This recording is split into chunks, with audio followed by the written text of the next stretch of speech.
آج ہم سورہ سبا کی آیت نمبر 41 42 پڑھیں گے، اور 41 42 کا ترجمہ بیان کرنے سے پہلے میں آیت نمبر 40 کا ترجمہ پہلے بیان کر دوں تاکہ آپ کو آگے والی آیت سمجھنے میں آسانی ہو۔ سورہ سبا کی آیت نمبر 40 کا ترجمہ ہے جو پچھلی آیت میں نے بیان کی تھی، اور جس دن وہ ان سب کو جمع کرے گا پھر وہ فرشتوں سے پوچھے گا کہ کیا یہ لوگ تمہاری عبادت کرتے تھے۔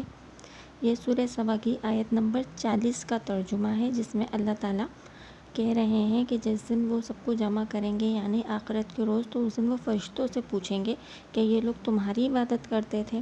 اب آگے سورہ سبا کی آیت نمبر 41 اور 42 کا ترجمہ ہے۔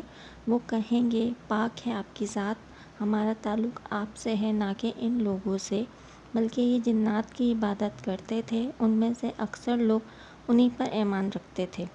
بس آج تم میں سے کوئی ایک دوسرے کو نہ فائدہ پہنچا سکتا ہے اور نہ نقصان، اور ہم ظالموں سے کہیں گے کہ آگ کا عذاب چکھو جس کو تم جھٹلاتے تھے۔ سورہ سبا کی آیت نمبر 41 اور 42 کا یہ ترجمہ ہے۔